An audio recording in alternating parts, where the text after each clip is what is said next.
have found that this is a reoccurring pattern throughout history. The same thing that happens to Pharaoh happens to people.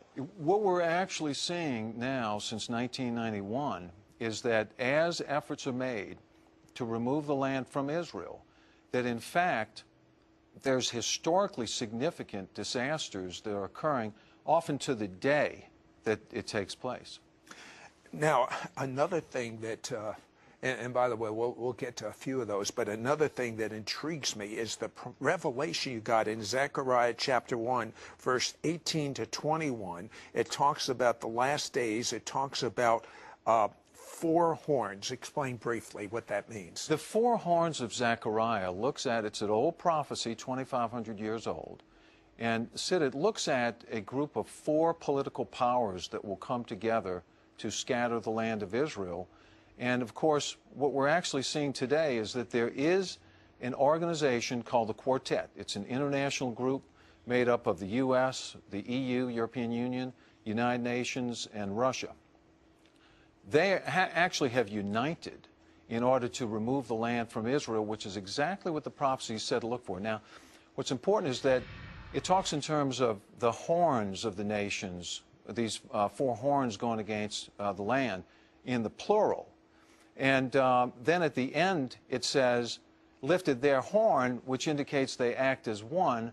And this is the first time in history of Israel that you've got 4 acting as one to scatter the land. Well, and you just almost answered my question. Many people say the 4 horns are something that happened thousands of years ago, and therefore it's not relevant today. Yeah, actually, the 4 that are used by people that indicate they were in the past include 2 that did not scatter, so they could not have fulfilled that prophecy. You know, the other thing is the term horn is used and not nations, and horn includes a political power, which would include entities like the European Union and the UN. Well, to me, the most amazing thing is these 4 entities are called a quartet, and they're working together. Now, when they first got together, one of the most major disasters to hit planet Earth occurred, and it's amazing to me. Can we talk about that when we come right back? Absolutely. Don't you dare go away. God's given you, and I've never even heard anyone talk about it, and if they've talked about it, they've actually got it wrong. You talk about what's going on right today. There is a quartet from Zechariah chapter 1, verse 18 to 21. It's the U.S., the UN, the European Union, and Russia, and they're acting as one, and they're coming against Israel. Now, the first time the quartet actually met, what happened in the U.S. and Europe? You know, the thing is this. That prophecy indicates that this group of 4 horns, that when they do their thing to scatter the land, that it's going to result in the nations being, these entities being frayed, it's referred to, which is not a positive thing. Explain what you mean by frayed. Something bad is going to happen to them, bottom line.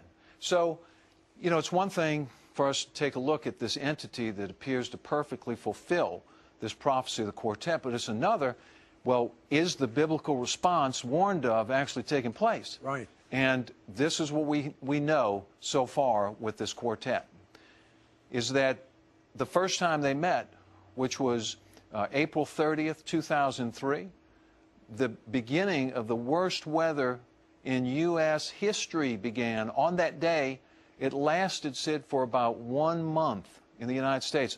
There was like 562 tornadoes. There was over 1,500 hailstorms. It was an absolute catastrophe, widespread. Well, the other major member of the quartet is the European Union. And after the worst weather in the U.S. Ended in late May, beginning in Europe, right after that was the worst heat wave in over 250 years.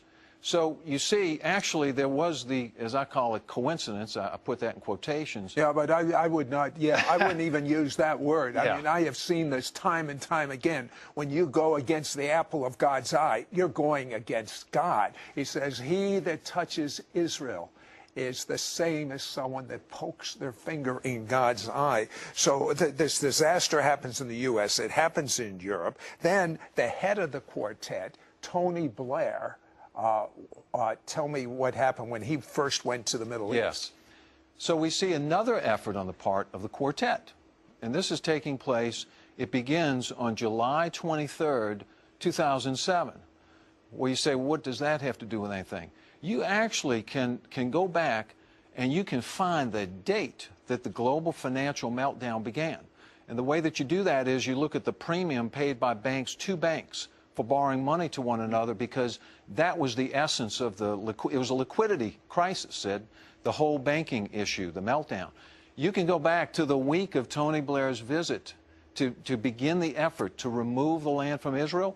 That week, that premium paid by banks began a march that was historical in nature, to the point that it's called a Sigma 6.2 event. What that is in English, it happens once every 2.5 million days, and it happened that week.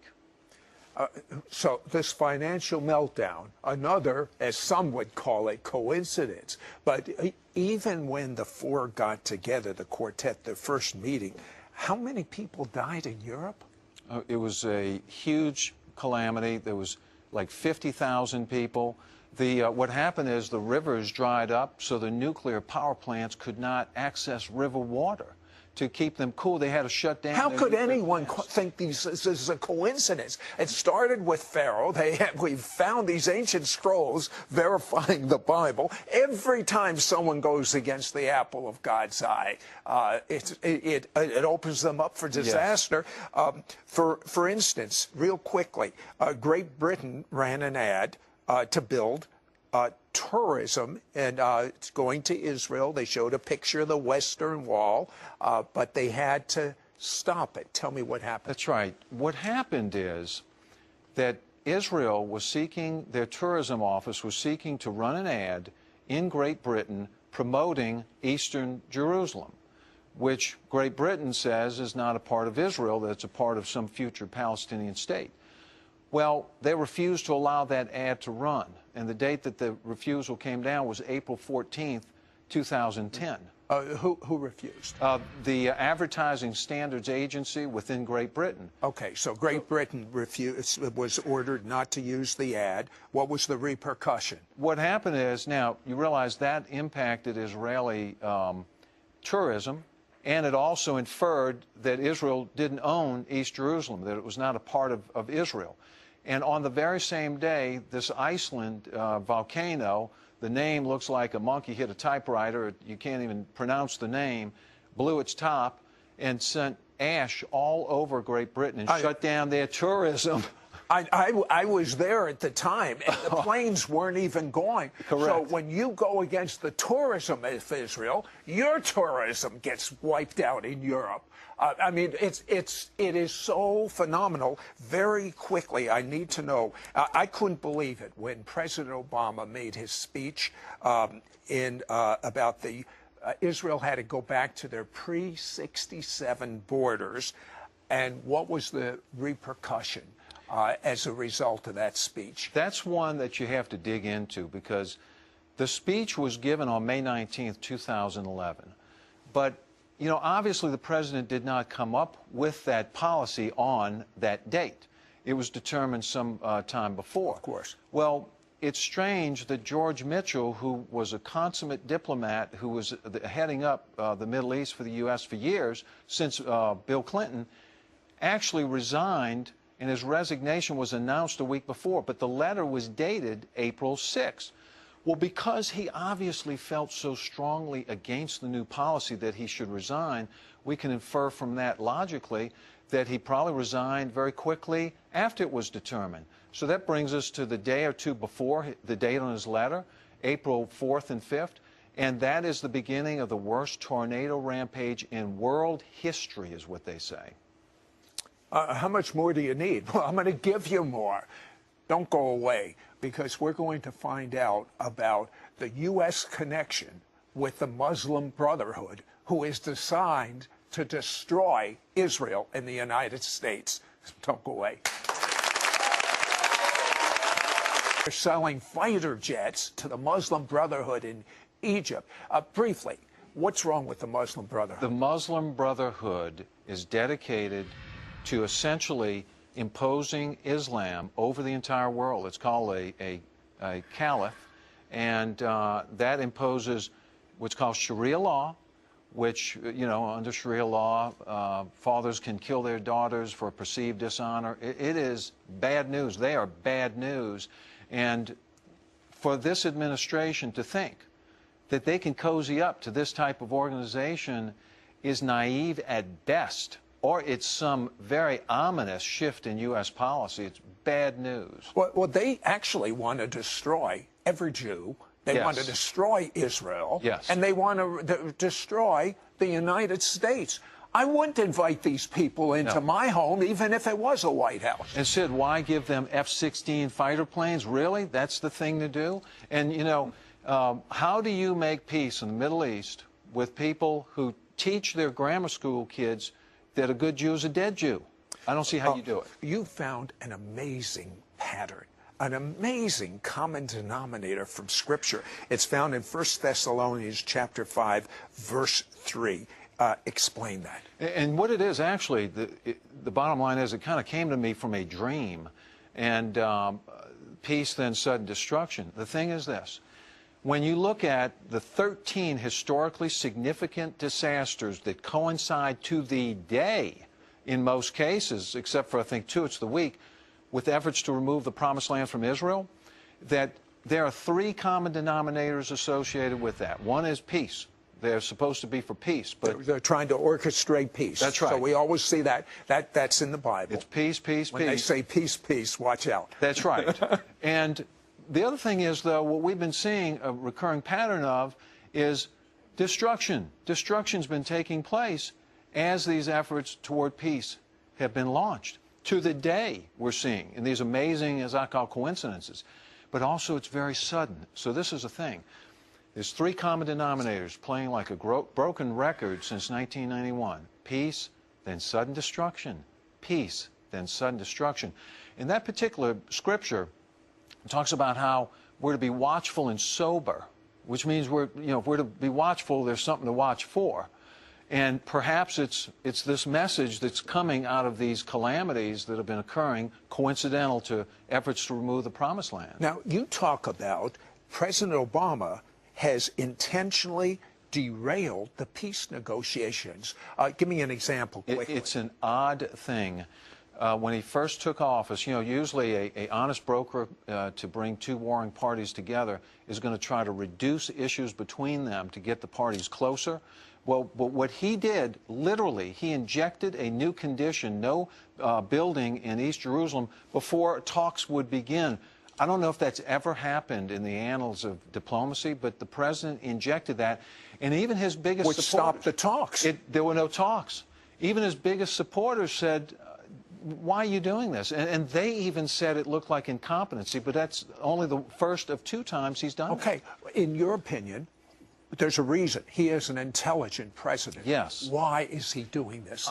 I think the president's ultimate goal, in terms of my reading between the lines and having studied it, is to move the peace process to the United Nations, where eventually the United States will back up and say, we're not going to veto this move on the part of the Palestinian Authority to become a nation. That's what I think it's all about, ultimately. So it's literally setting up the UN. I believe it is. Because, well, we could go in depth. I know we don't have time, but there's a lot of other signs to back this up. Oh, okay. You had a dream, and I have heard this dream from many prophets throughout the land. I know it's hard for you to even talk about it. Would you tell us briefly what that dream was? What it is, to just sum it up, is that, and I too have heard a lot of people saying they've been receiving dreams and warnings from God of things that are approaching our country. And that is simply that and I mentioned this earlier about peace and sudden destruction. I feel it was shown to me in a dream. Actually, nukes detonating within the United States associated with a time when peace, or so-called peace, in the Middle East takes place. So, and I hope it's not true. I hope it's not true. I'll tell you what, if what I know is true, and I believe it's true because I heard this from God, that Jesus is returning very quickly. He's coming back soon. And that's why you read the Bible, and these things don't count it strange, because of course there's going to be things like this. I mean, many prophets have seen up through Florida and the East Coast these bombs going off. But we are instructed to fear not. Now, it's one thing to say it, it's another thing to believe it.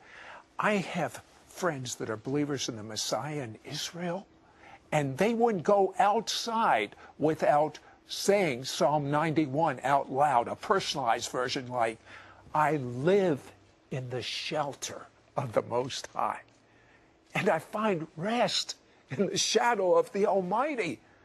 This I declare about the Lord. You alone are my refuge, my place of safety. You are my God, and I trust in you, for you will rescue me from every trap and protect me from deadly disease. You will cover me with your feathers. You will shelter me with your wings. Your faithful promises are my armor and my protection. I will not be afraid of the terrors of the night, nor the arrow that flies in the day. Though 1,000 fall at my side, though 10,000 are dying all around me, these evils will not even touch me. No evil will conquer me. No plague will come near my home, for you will order your angels to protect me wherever I go. You will reward me with a long life. And thank you, thank you, thank you for my salvation.